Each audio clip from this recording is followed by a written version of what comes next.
assunto já foi pregado algumas vezes, mas eu quero pregar de novo,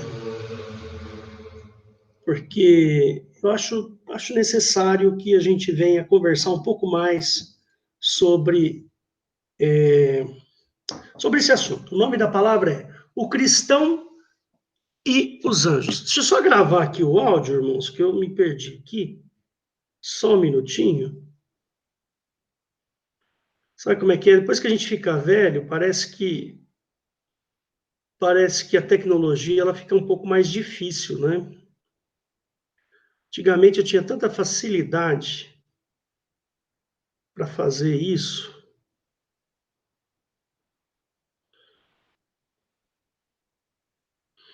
Pronto. Maravilha. Agora está gravando o áudio também, tá, Daniel? Muito bem. O nome da palavra é O Cristão e os Anjos. Por que eu quis trazer de novo esse assunto? Porque eu acho importante a gente discutir esse assunto à medida que o fim está se aproximando, né? A Eliette bem pregou nas outras ocasiões, ela falou muito bem a respeito do final, né, do governo mundial e do retorno de Jesus, do anticristo e etc, etc. É muito importante que a gente aprenda um pouquinho mais sobre essa questão do nosso procedimento como cristãos, né? A nossa vida de fé, como que ela deve ser. A gente precisa tomar muito cuidado para não ouvir coisas erradas por aí. Daqui a pouco eu vou dar alguns exemplos para vocês. E, enfim, acabar cometendo erros que seriam desnecessários, que são desnecessários.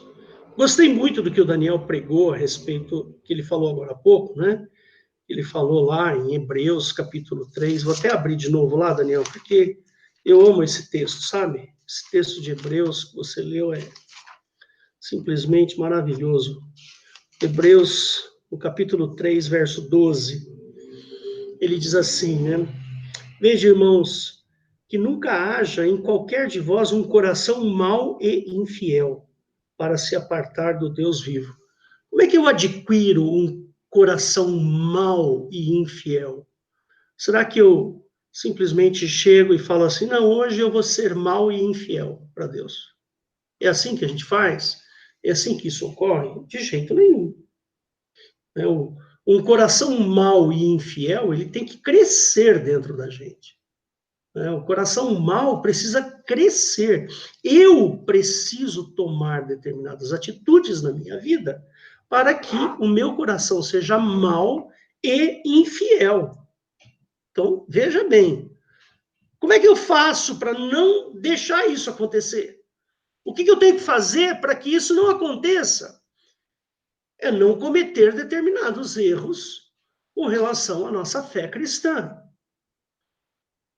Então, irmãos, eu quero trazer esse assunto sobre anjos e o relacionamento que os cristãos devem ter com os anjos.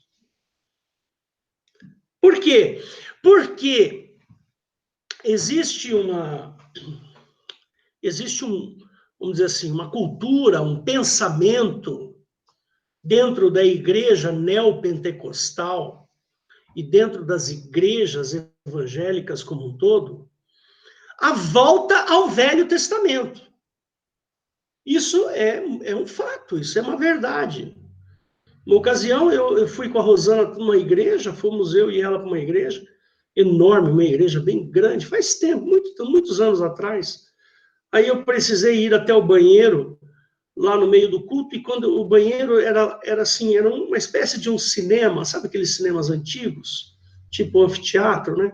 Você vai descendo o corredor e o banheiro fica lá embaixo, perto do palco, do lado direito, assim. E quando eu cheguei perto do palco, eu vi 12 cestas com pedras dentro, escrito as 12 tribos de Israel, numa igreja evangélica. Você lembra disso, né? Tá certo?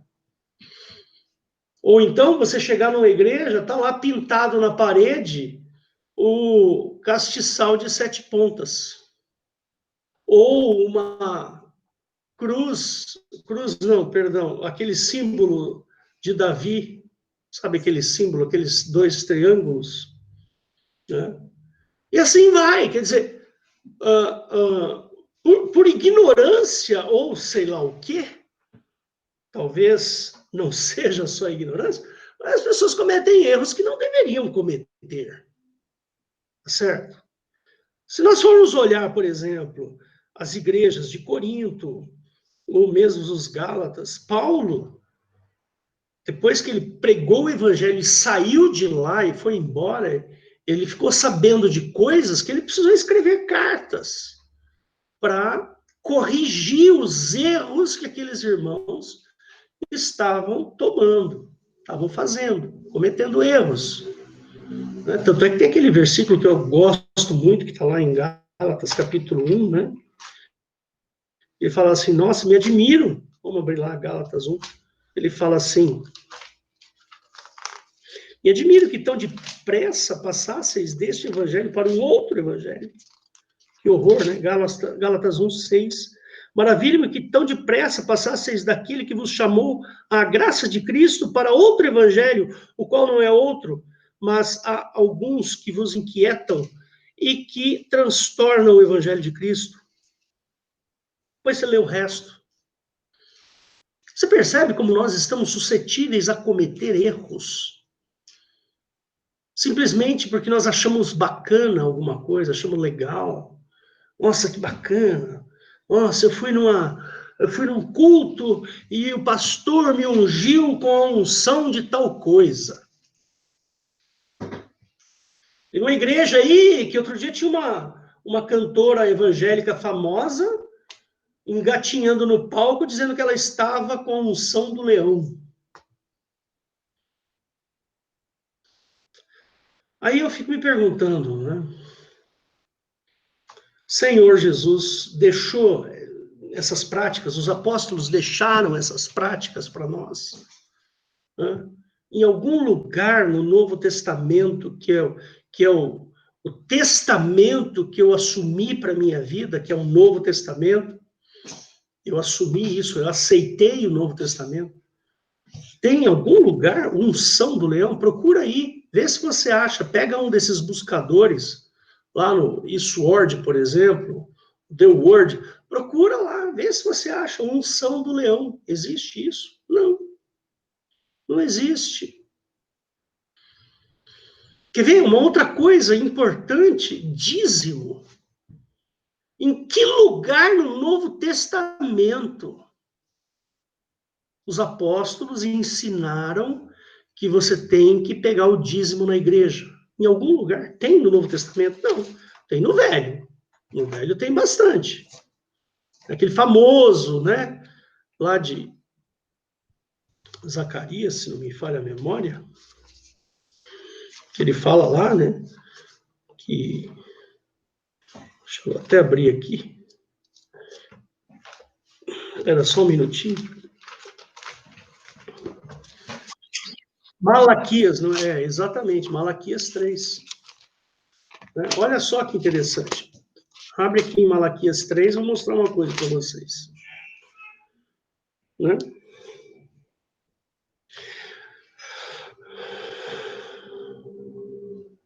Pode ser desde o verso 7. Gente, Malaquias é um livro antes de Mateus, tá? Se você tiver com dificuldade de achar, abre lá em Mateus. É um livro antes de Mateus, tá? É praticamente a última página do Velho Testamento na sua Bíblia. Malaquias 3.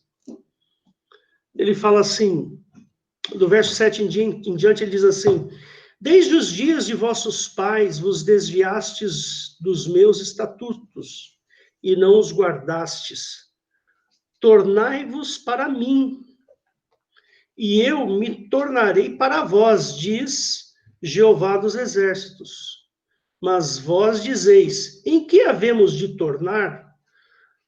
Roubará o homem a Deus? Todavia, vós me roubais e dizeis, em que te roubamos?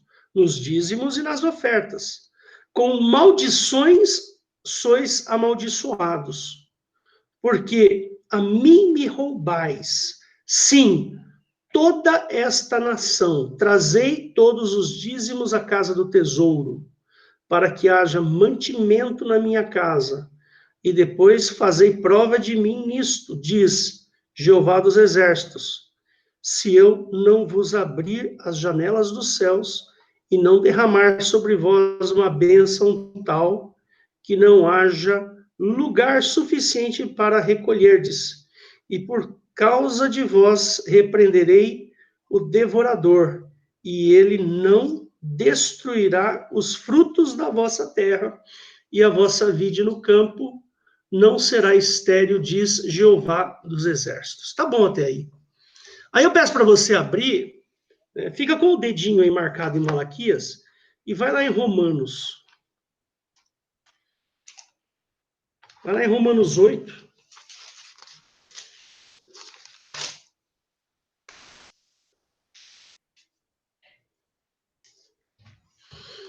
Aí fala assim, Romanos 8. Portanto, agora nenhuma condenação há para os que estão em Cristo Jesus, que não andam segundo a carne, mas segundo o Espírito. Porque a lei do Espírito de vida em Cristo Jesus me livrou da lei do pecado e da morte. Então, peraí um pouquinho. Lá em Malaquias, ele está sobejando maldições. Né? No verso 9, com maldição sois amaldiçoados, porque a mim me roubais, sim, toda esta nação. Aí eu pergunto você, tem maldição sobre você? Tem condenação sobre você? Existe alguma condenação sobre você? Então, veja, precisa tomar um certo cuidado com o que se fala, né? Nós precisamos tomar cuidado, porque a nossa base, irmãos, a nossa base de fé é o Novo Testamento, é Cristo, é o Senhor Jesus. Sobre você, meu irmão, não existe maldição alguma. Sabe por quê? Porque a sua vida está escondida em Cristo. Você está assentado em regiões celestiais. Ora, se você está assentado em regiões celestiais, como é que pode ter maldições em regiões celestiais? É possível isso? Não, não é. Meus queridos, nós precisamos tomar muito cuidado com o que nós vemos por aí. Eu falei da questão do dízimo, é um detalhe. Nós não pedimos dízimos nessa igreja, não fazemos isso. Nós pedimos ofertas, doações. Você doa o que você pode doar. Tá certo? Então, se você se constrangeu pelo amor, porque você ama esta igreja, você vai lá e doa. Mas se você não tem para doar, como posso eu dizer que há maldição sobre você? Como posso eu fazer isso? Você percebe que tem uma cultura implantada na nossa cabeça. Foi implantado isso na nossa cabeça, na nossa maneira de pensar. Como é que pode? Me mostra aqui, meu querido, em algum versículo do Novo Testamento, os apóstolos, que orientaram estes apóstolos, Paulo, Pedro, João, todos eles, orientaram a igreja, deram orientações para a igreja. Paulo ficou tão bravo com relação aos coríntios que ele foi lá e escreveu um tratado enorme. Olha, vocês não podem fazer isso. Olha, cuidado. Com leite vos criei, não com mantimento sólido. Olha, como vocês falam, eu sou de Paulo, o outro fala que eu sou de Apolo e tal, não sei o quê. E Paulo vai lá e ensina a igreja como proceder. Vocês percebem como isso é importante? É importante a gente tomar cuidado com o que a gente ouve. Cuidado com o que você ouve. Você tem um pastor nessa igreja. Aliás, você tem 3 pastores, né? Eu, Daniel e o pastor Valdo. Você tem pastores nessa igreja para te orientar. Não fique com o coração pesado por causa da cultura. Percebe? Se aqui a palavra está dizendo uma coisa e a sua cultura está dizendo outra, então você precisa buscar a Deus para ele te livrar desse sentimento cultural que você tem. Por que eu estou falando isso? Eu fui criado dentro de um ambiente extremamente católico. A minha mãe era católica. Até tinha comentado com o Daniel outro dia, eu falei, Daniel, eu lembro que vocês não estão me vendo, né, irmãos? Não, não estão.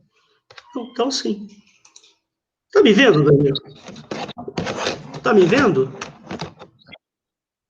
É que não está aqui na tela, eu achei que não estavam me vendo. Então, tá bom. Tá, joia. Então, Tá perfeito, pastor. Obrigado, irmão. Então, nós precisamos... Eu fui criado num ambiente, numa família católica. Minha mãe era muito católica. Minha mãe era filha de Maria. E lá na minha infância, na minha adolescência, na minha casa, de vez em quando aparecia lá umas novenas. A minha mãe fazia novena. E tinha aquela... E vinha aquela Santa Virgem Maria, assim, dentro de um oratório, e aquilo ficava uma semana dentro da casa da pessoa, e a minha mãe fazia a gente ir na igreja todo domingo de manhã. Se você não fosse na igreja no domingo de manhã, ia ter restrições, algum tipo de restrição a minha mãe ia fazer, sabe? Ela sempre impunha algum tipo de restrição caso a gente não praticasse a religião católica. E quando eu era criança, tinha muito esse costume de chegar para minha mãe e falar antes de dormir, benção, mãe. A minha mãe falava assim, Deus te abençoe, filho, durma com os anjos. Eu tenho isso tão claro na minha mente, mas tão claro, gente, que vocês não fazem ideia. Eu estou ouvindo a minha mãe falar, durma com os anjos. Ela falava assim para mim. E eu cresci ouvindo isso. Percebe como existe aí uma cultura? Nós estamos presos a essas tradições, esses conceitos antigos, adquiridos lá atrás, na nossa tenra idade. Percebe? Olha como é difícil pregar o evangelho para quem tem uma cultura diferente. Ó, eu vou falar uma coisa aqui, que eu sei que não é muito popular, não é muito bacana de se falar, mas eu vou usar esse exemplo, eu gosto de usar esse exemplo, embora não seja um muito bom exemplo. Né? Tem uma tribo, isso é uma história, tá, gente? Eu não sei se isso é verdade, tá? Não vou afirmar que é verdade aqui, mas é uma história que eu ouvi, que é a seguinte, diz que tinha uma tribo na África, que eles eram canibais, mas o canibalismo deles era um canibalismo só cultural, no sentido de que quando uma pessoa morria, eles cozinhavam aquela pessoa e comiam aquela pessoa. Algumas partes daquela pessoa eles se alimentavam. Mas não com o objetivo de comer para comer, assim, tipo fazer um churrasco da pessoa, nem nada. Mas uma atitude cultural. Por quê? Porque eles acreditavam que quando você se alimentava de algumas partes da pessoa que tinha acabado de morrer, você assumiria a sua sabedoria. Não tinha um ancião lá, o ancião morreu, um homem cheio de sabedoria, então, vamos cozinhar, sei lá, um pedaço dele e vamos comer. Por quê? Porque nós vamos adquirir, se alimentando dele, a sabedoria daquela pessoa. Aí eu pergunto para você, isso é certo ou isso é errado? Cabe a mim julgar se isso é certo ou se é errado? E se um dia eu for pregar o evangelho nessa tribo, com esta cultura enraizada, como é que vai ser? Quanto tempo a gente vai gastar para que as pessoas se desvencilhem daquela cultura que, para nós aqui, nós ocidentais, sei lá o quê, caucasianos, etc. e tal, essa cultura europeia que nós temos, até quanto tempo eu vou achar que isso é errado? Percebe? É lógico, né? Na minha mente, na minha cultura, isso eu não aceito. Eu não consigo aceitar. Uma prática que eu não consigo aceitar. Mas e se é a cultura daquela pessoa? Se é a cultura daquele povo, daquele país, daquele local? Sim, nós vamos pregar o evangelho, vamos falar de Cristo, mas quanto tempo nós vamos demorar para ver aquela cultura sair daqueles corações? Percebe? Percebe como é difícil, irmãos? Quando nós pregamos o evangelho, quando nós falamos de Jesus, nós estamos brigando com gigantes, gigantes, gigantes. Por quê? Porque você está batendo de frente com o que a pessoa pensa, com o que a pessoa pensa. Quantas vezes eu fui em novena vestido de anjinho, criancinha pequena, tinha 6 anos lá de idade, lá no interior do Paraná. Quantas vezes eu fui nas, como é que chama? Não é novena, como é que fala? Procissão, vestido de anjinho, minha mãe me vestia de anjinho para ir. Percebe, irmãos, como é complicado isso? Mas, a partir do momento que você aceitou o Senhor Jesus no seu coração, a partir desse instante, você, querido irmão, você só tem que dar espaço para uma coisa, que se chama Espírito Santo. O Espírito Santo vai implantar em você uma nova cultura. Vai implantar em você uma nova maneira de pensar. Nós precisamos pensar como Cristo pensava. Daquele jeito lá que Cristo pensava, é o jeito que eu tenho que pensar. Percebe? E nós vamos lutar, às vezes, a vida inteira para nos desvencilhar de coisas que está arraigado na nossa cultura. Está lá dentro do nosso coração. A cultura, ela é implantada ou adquirida, ela é uma das maiores dificuldades para se pregar o evangelho. Nós estamos presos às nossas tradições, conceitos antigos, adquiridos na nossa mais tenra idade. E olha, eu vou dizer para vocês, foi nos imposta uma cultura através dos tempos, que é a figura do anjo. É nisto que eu quero falar a partir de agora. Eu quero falar sobre anjo. Sabe, aquela figura angelical. Né? E eu separei aqui algumas informações importantes. Os anjos que estão na nossa mente, na nossa cultura, que estão aqui implantados no nosso cérebro, o anjo, ele sempre tem uma aparência boa. Ou o anjo é sempre uma criança ou um bebê. Procura aí na internet. Procura aí figuras de anjo na sua internet. Você vai ver lá, bebês. Sempre fazendo referência à inocência. Percebe? Um anjo, ele é sempre visto como algo inocente. Ou então, ele é um guerreiro. Ele está sempre vestido, paramentado como um guerreiro. Com aquele helmet aqui na frente, sabe, aquele capacete, com aquela roupa, com aquele negócio aqui na frente, e com asas, né? Tem que ter asas. Né? Então, dá aquela sensação de fortaleza. O anjo é uma coisa forte, ou uma coisa inocente, ou uma coisa boa.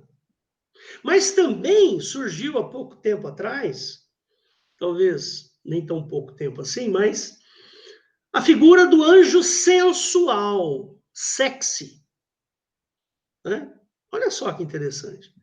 É sempre um homem bonito, forte, musculoso, com traços finos, aparência de caucasiana, assim, bonito. Ou então uma mulher, geralmente magra, né? Com aquele corpo ideal, com traços finos e etc. Você já percebeu isso aí? Olha, Olha como isso está arraigado na nossa cultura. E isso é um anjo. É o anjo que hoje nós vemos.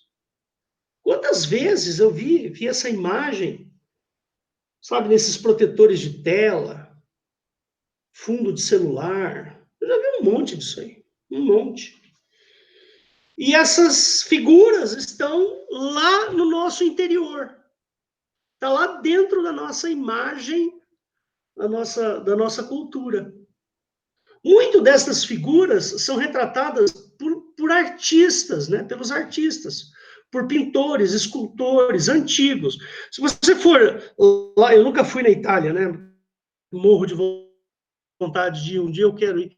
Mas pelo que a gente vê, aquelas esculturas italianas são cheias de anjos. Né? Ou então, aquelas pinturas lá nas igrejas. Você vai numa igreja católica, o que você vê de anjo pendurado aqui e ali não está escrito. Eu lembro que tinha, lá em Arapongas, uma das cidades que eu morei lá no interior do Paraná, tinha uma igreja chamada São Vicente Palocci, né? A igreja de São Vicente Palocci. Ficava bem pertinho, assim, da escola que eu estudava, né? E aí, todo ano, chegava no final do ano, o padre mandava fazer o tal do presépio, né? Então tinha lá um presépião grande, sabe? Era bonito o presépio da igreja. Porque a igreja ela era muito grande, né? Então tinha um presépio bem bonito. E tinha um monte de anjinho pendurado no presépio lá. Aí um monte de anjinho pendurado, tudo anjinho, bebezinho, bonitinho, sabe?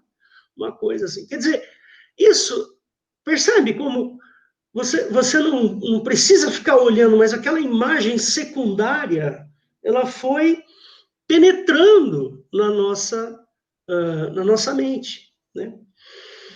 Talvez alguém com um pouco mais de entendimento sobre arte possa explicar melhor essas questões da escultura, da pintura, né? Mas nós vemos a presença, né, dos anjos nas artes religiosas, onde no imaginário popular o mundo espiritual é povoado por seres espetaculares, né? Seres maravilhosos, como anjos e demônios. Tem até um livro aí, né? Anjos e Demônios, né, e tal, né?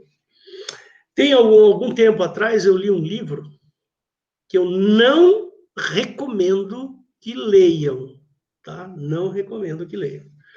Se chama Este Mundo Tenebroso. Isso há muito tempo, há mais de 30 anos que eu li esse livro atrás, né? E nesse livro, era sobre guerra espiritual, onde anjos e demônios lutavam entre si. E tinha até um lance interessante nesse livro, que era o seguinte: os vencedores eram aqueles que recebiam mais orações. Ou seja, se você orava bastante, o anjo vencia. Se você orava menos, quem vencia era o demônio. Era o diabo lá, sei lá o quê. Percebe como esse tipo de literatura evangélica é perniciosa, fazendo com que a nossa mente crie uma imagem errada sobre o mundo espiritual. Como se o mundo espiritual fosse povoado de seres angelicais, como a gente imagina que seja um ser angelical. E como seja os demônios, que a gente imagina que um demônio tem um determinado formato e assim por diante. Olha o perigo que é você ler esse tipo de literatura e ficar com essa imagem. É um perigo, um perigo. Literatura evangélica, irmãos, só tem uma que eu recomendo. Ó, essa daqui, ó, e de preferência que seja, ó, ACF. Não leiam Bíblias atualizadas ou Bíblias escritas e modificadas. Essa é a única literatura que eu recomendo.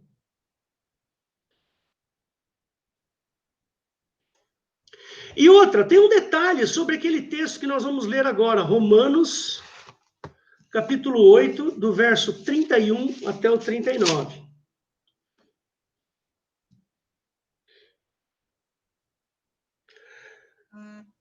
diz o seguinte. Abriu lá, Romanos 8, 31 ao 39. Ele fala assim, que diremos, pois, a estas coisas? Se Deus é por nós, quem será contra nós? Aquele que nem mesmo seu próprio filho poupou, antes o entregou por todos nós, como nos não dará também com ele todas as coisas? Quem intentará acusação contra os escolhidos de Deus? É Deus quem os justifica.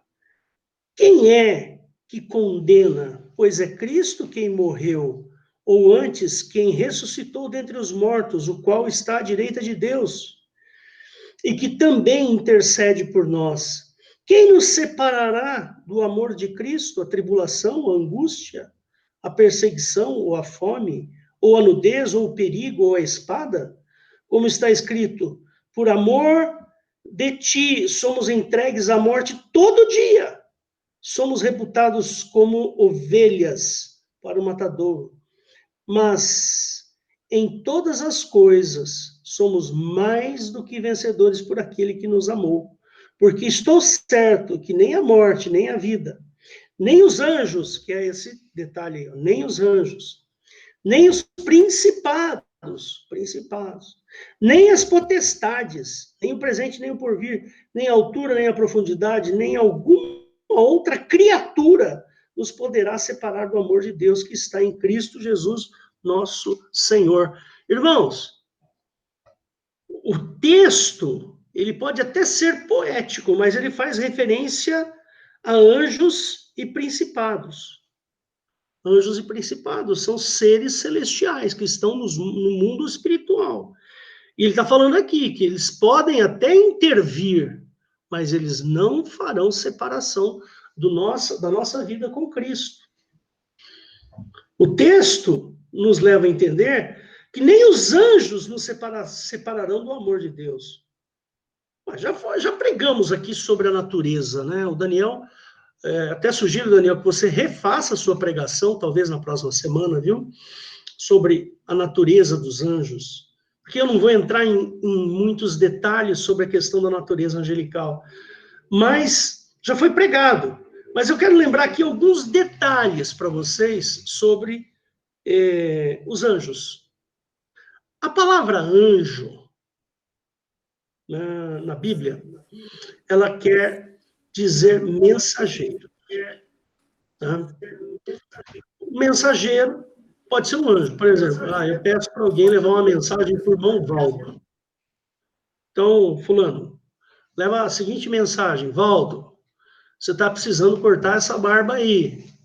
Aí, essa pessoa que ouviu a mensagem vai até o Valdo e fala assim: olha, o pastor Hélio mandou dizer para você, Valdo, que você precisa cortar essa barba aí.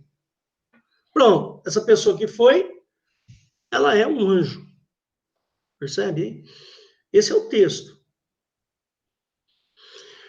Anjo também são potestades do ar. Também são potestades do ar. Potestades é o anjo mesmo, aquele anjo lá que a gente já conhece, que a gente já sabe como é que é.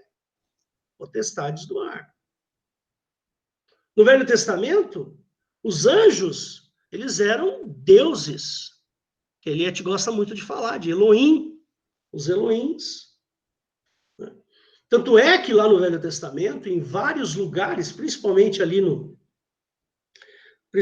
em Gênesis e tal, você vai perceber que o anjo do Senhor visitou fulano de tal. O anjo do Senhor tocou a coxa de fulano de tal. O anjo do Senhor segurou a mão de fulano de tal. O anjo do Senhor, e assim por diante. Vai vários textos sobre anjo do Senhor, fazendo referência a como se fosse o próprio Deus. Então, no Novo Testamento, os anjos eram como se fossem Deus, ou representantes de Deus. Eu tenho uma notícia interessante para te dar. Muito interessante. O Espírito Santo anulou o poder dos anjos. Anulou. destituiu a mediação dos anjos. Antigamente, lá no Velho Testamento, os anjos faziam a mediação. Por exemplo, a sarça ardente, quando Jeová aparece lá para Moisés, na sarça ardente, lá ele fala assim, o anjo do Senhor. Ou seja, existia uma mediação angelical entre o homem e Deus. Existia um anjo ali, né? No Velho Testamento, a figura do anjo ela é bastante importante, pois ela representa a potência guerreira de Jeová. Então, você vai ver muitos textos assim, onde Jeová manda uma legião de anjos para batalhar na frente de alguém lá. E essa potência guerreira está presente em vários eventos onde Jeová se manifesta. E olha, eu vou dizer uma coisa para vocês. Existe um antagonismo muito grande, né, no Velho Testamento. Porque tem determinados momentos que o anjo está a favor do homem. E tem outros momentos que o anjo está contra. Né? Vou dar um exemplo para vocês. Quando o anjo do Senhor, né, pairou sobre aquela vila e matou os primogênitos. É um anjo de morte. Né? Matou os primogênitos. Por quê? Quem não tivesse aspergido a sua porta com sangue de uma ovelha, nos moldes que Jeová tinha determinado, né, o anjo de Jeová ia levar, ceifar a vida do primogênito daquela casa. E foi isso que aconteceu. Percebe? E tem muitos textos assim. Toda vez que você for ler lá no Velho Testamento a respeito de anjos, você vai ver que tem anjos bons, anjos que lutam a favor, e anjos maus, que lutam contra. Ou seja, existe aí um sentimento duplo, né? O Daniel já falou isso em outras ocasiões, acho que ele pode até refazer a pregação aqui e mostrar para vocês, né? Mas eu separei algumas coisinhas aqui, né? Nos momentos em que ele age contra o ser humano, contra o homem, eu vou citar aqui alguns exemplos, né? O anjo, ele é um adversário. Abra lá, Números 22, 32. Números 22, verso 32. Olha que interessante. Nós não vamos analisar aqui, irmãos, o contexto, tá? Só a ação angelical, sem a gente olhar muito o contexto. Mas ele fala, verso 32, ele fala assim, então o anjo do Senhor lhe disse, por que já 3 vezes espancaste a tua jumenta? Eis que eu saí para ser teu adversário, porquanto o teu caminho é perverso diante de mim. Né? Vamos colocar Jesus no lugar desse anjo, hein? Como é que Jesus agiria? Alguém aí pode me dizer como é que Jesus agiria neste caso específico da jumenta? Quer arriscar, Daniel?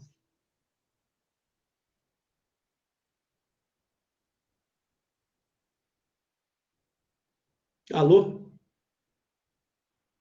Como é que Jesus agiria neste caso aí? O Daniel não deve ter me ouvido, mas vou mostrar para você. Vai, manda abraço.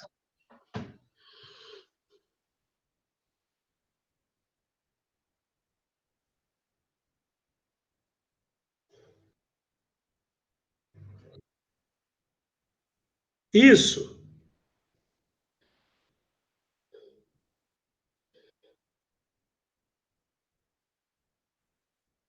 É exatamente isso que eu quero dizer. Nós cometemos esses erros direto. Nós estamos sempre cometendo erros, pecando, fazendo coisas erradas. E o Senhor Jesus, ele não nos trata como tratou este homem aqui com relação à jumenta. Ele nos trata com amor. Ele fala, filhinho, não faz isso, filhinho. Não se levantar contra mim como um adversário. Percebe? É isso aí, essa é a questão toda. O procedimento de Cristo para com aquele que peca é um procedimento de perdão, não de vingança. Percebe? E assim vai, quer ver? Ó? O anjo manda amaldiçoar, em Juízes 5, 23. Não vamos abrir, não, só para ficar registrado aí. O anjo do Senhor consome a carne, em Juízes 6, 21. O anjo fere o povo por causa do pecado de Davi, segundo Samuel 24, 17. O anjo do Senhor dizima mortalmente multidões, segundo Reis 19, 35. Anjos têm loucuras, Jó 4,18. Quer ver? Abre lá, Jó 4,18. Um pouquinho antes de Salmos está o Jó lá.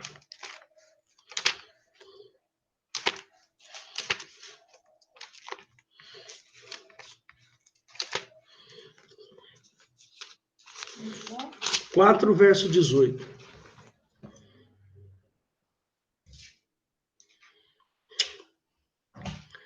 Eis que ele não confia nos seus servos, e aos seus anjos atribui loucura.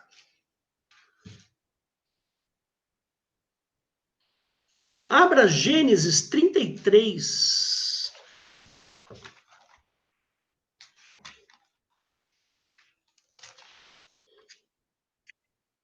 Permito, manda brasa.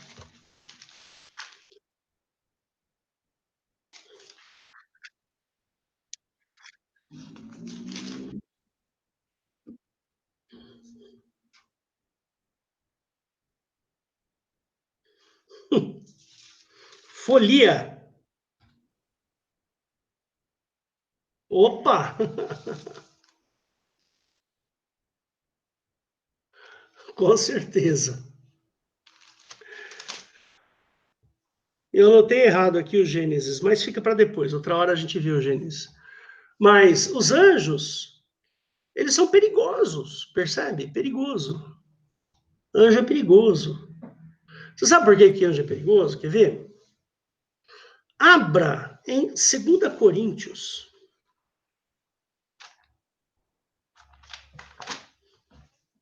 Capítulo 11.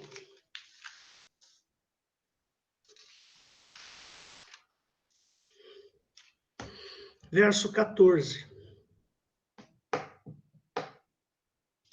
Ele fala assim, não é maravilha, porque o próprio Satanás se transfigura em anjo de luz. Bom, irmãos, suponha que você está na sua casa. Vamos pensar assim. Vamos supor que você esteja na sua casa e que você resolveu orar. Aí você está lá no seu quarto, no quieto, na calmaria do seu quarto, ajoelhado ao lado da sua cama, orando a Deus, buscando a Deus, de todo o teu coração. Aí, de repente, espera só um minutinho que caiu a ligação da Sueli aqui.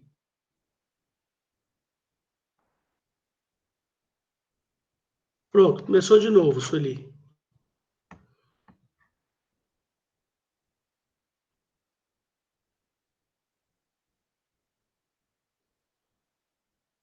Espera só um minutinho, irmãos.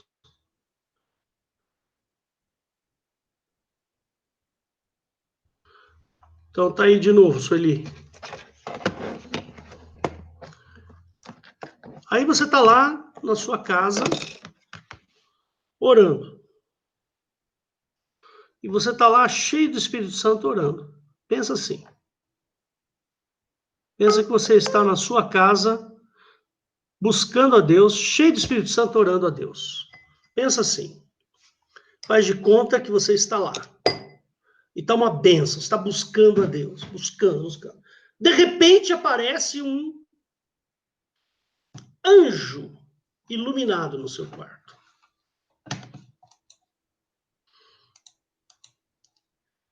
Ah, peraí. Pronto.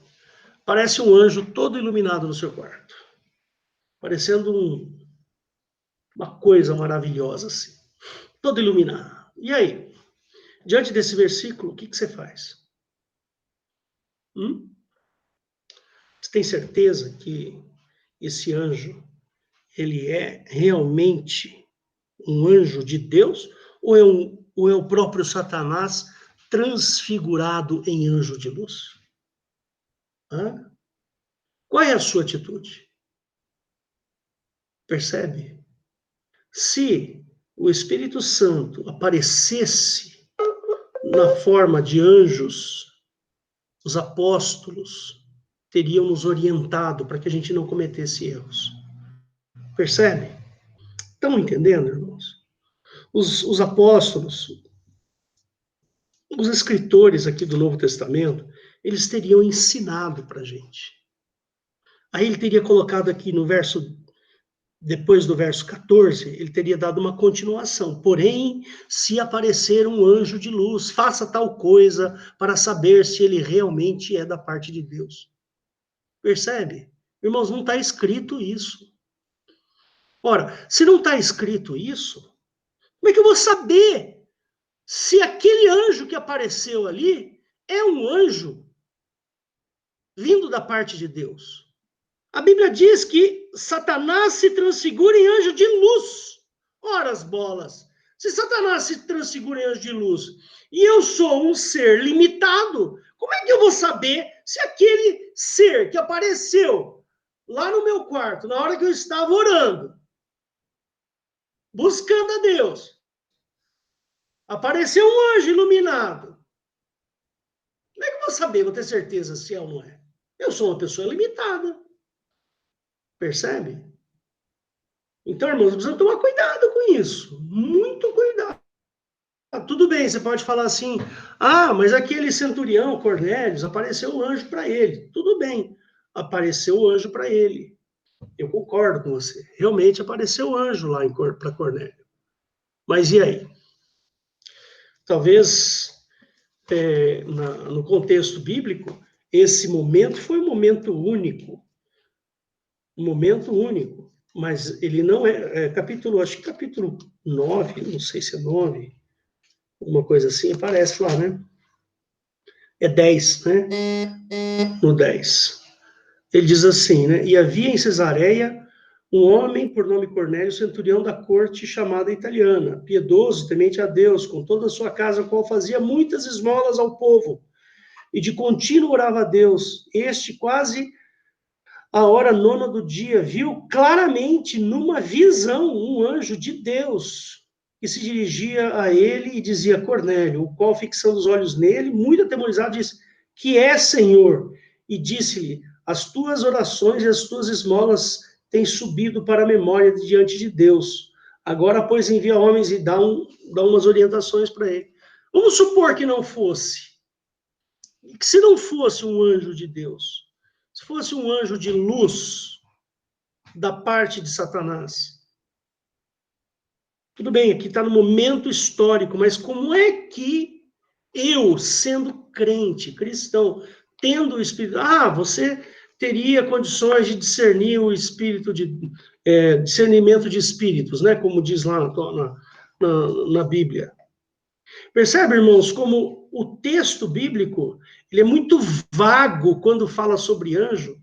Então a gente tem que ser um pouquinho mais, assim, vamos dizer, conservador nessa história, né? Ter um pouquinho mais de receio, penso eu, imagino eu, né? Então, a gente precisa tomar um certo cuidado quando a gente fala de anjo, irmãos. Anjo não é brincadeira, não. Não é brincadeira, não. Tem um texto interessante, né, lá em Atos, capítulo 20, acho que é 27, ou é 25, já abro aqui, já te falo. É 27 mesmo, verso 23.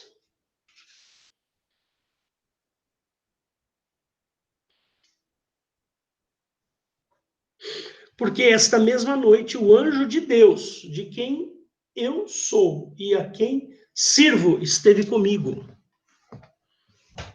E aí? Quem é esse anjo? É um anjo, uma figura angelical dessas daí? Do tipo anjinho bebezinho, ou anjão grande, ou uma anja? Né? Peraí, Paulo serve a quem? Quem é que Paulo serve? A quem Paulo servia? Ele não servia a Cristo? Ora, então só pode ter sido o próprio Cristo que chegou ali para ele, para dar uma mensagem para ele. Percebe? O próprio Jesus. O próprio Jesus esteve com ele lá. Em outras ocasiões, Jesus esteve com ele mesmo. Então, nós precisamos tomar um certo cuidado com essas figuras angelicais. Irmãos, nós temos o Espírito Santo.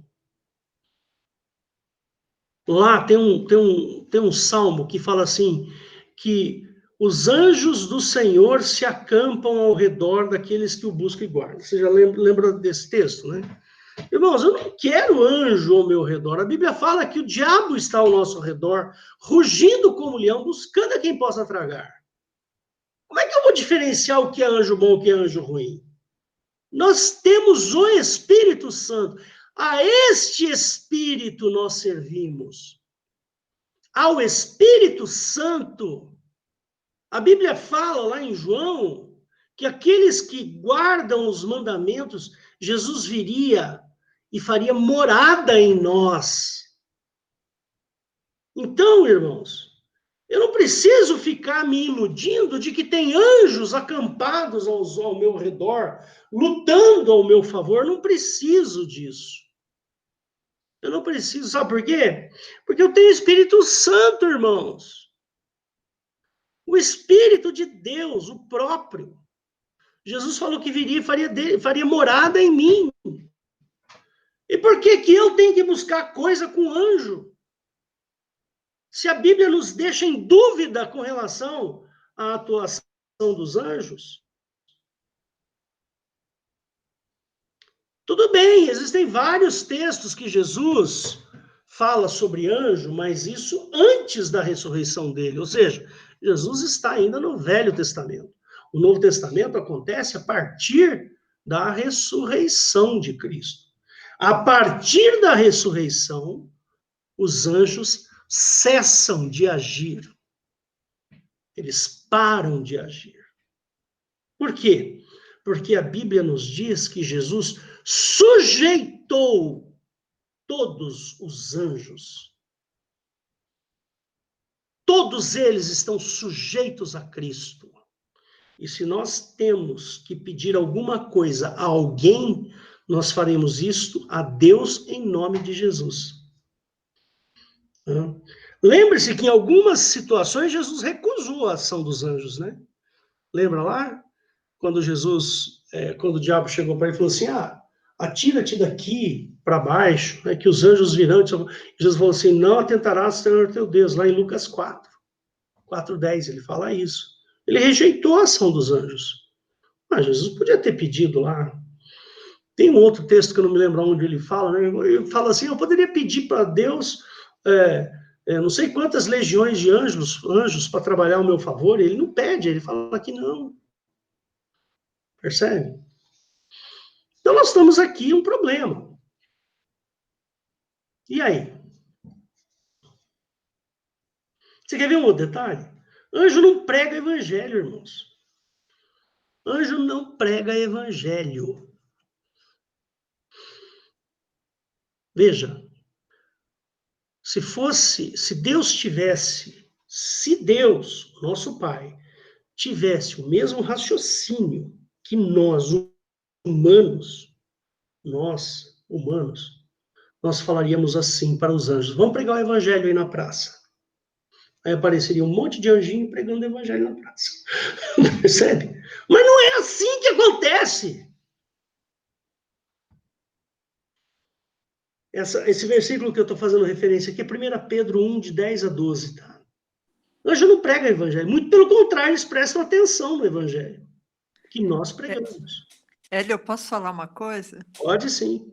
em Gálatas 6:8, fala que ainda que um anjo do céu vos anuncie outro evangelho além do que eu já vos tenho anunciado. Quer dizer, eles, além de não pregar o evangelho, eles pregam o evangelho falsificado.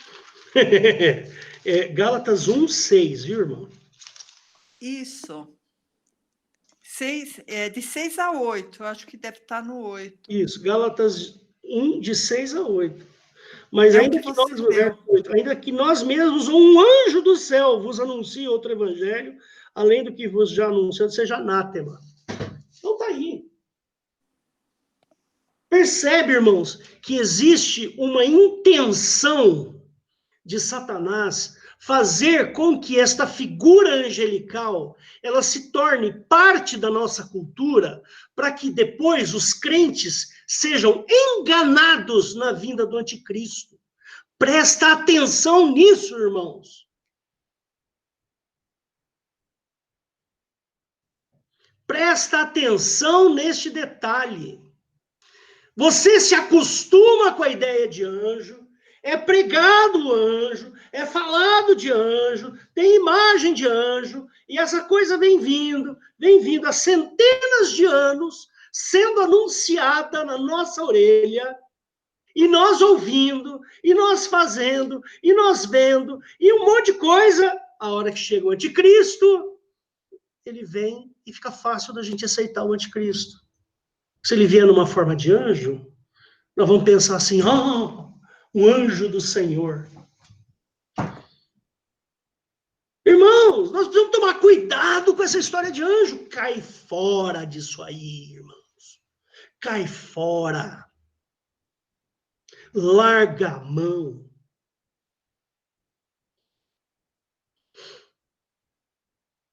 Se aparecer um anjo aqui, irmãos, vai ser expulso em nome de Cristo. Em nome de Jesus.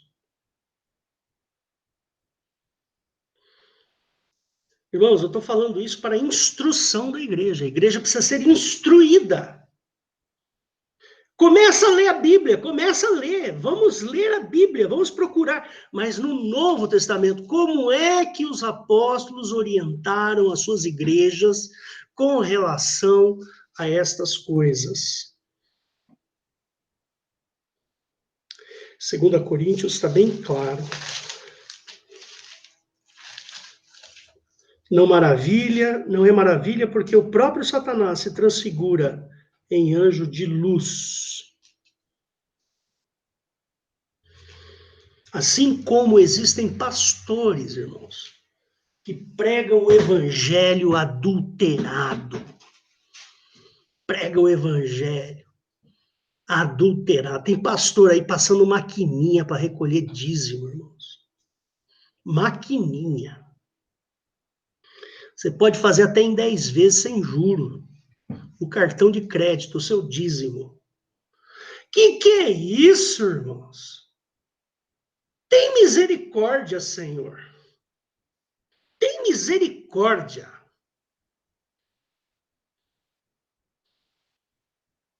Mas não, esta igreja aqui não.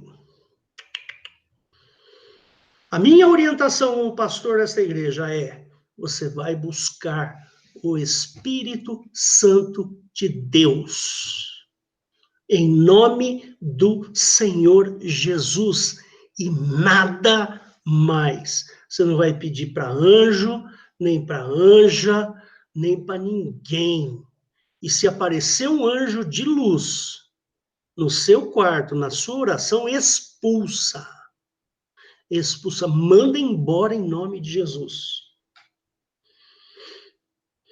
E fica aqui a pergunta: existem anjos bons? Pode ser que sim. Pode ser que existam anjos bons.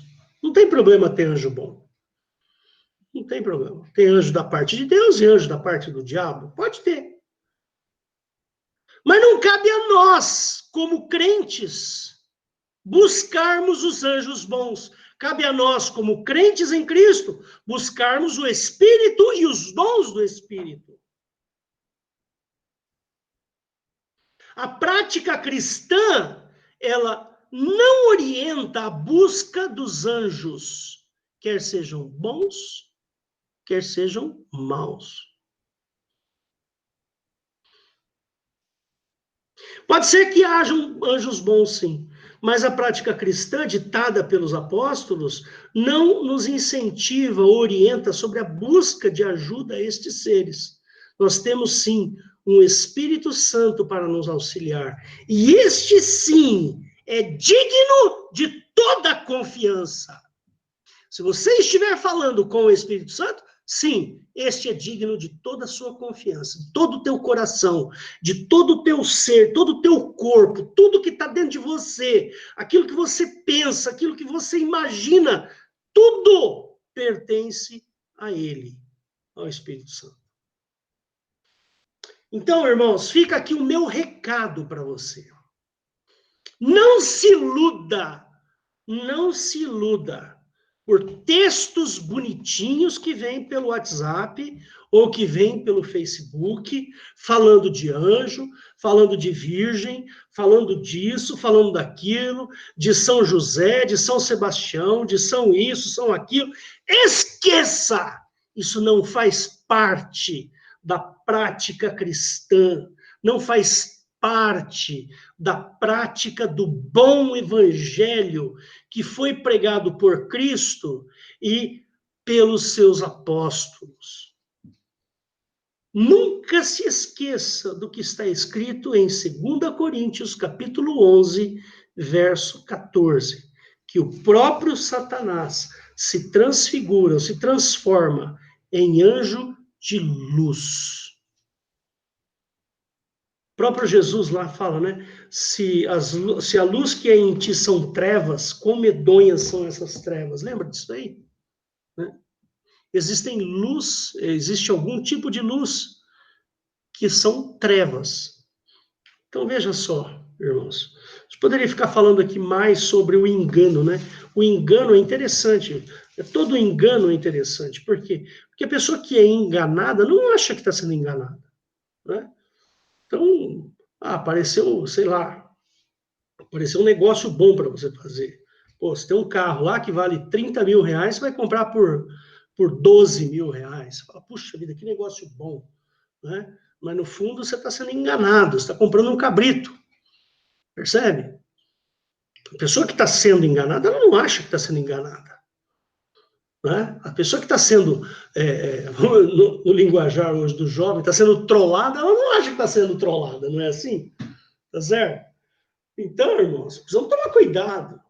Né? Nós temos o Espírito Santo, é esse que nós temos que tomar cuidado, que temos que buscar. Né? Tá bom? Então, eu encerro aqui a minha pregação. Deus abençoe a todos. Passo a palavra para o pastor Daniel.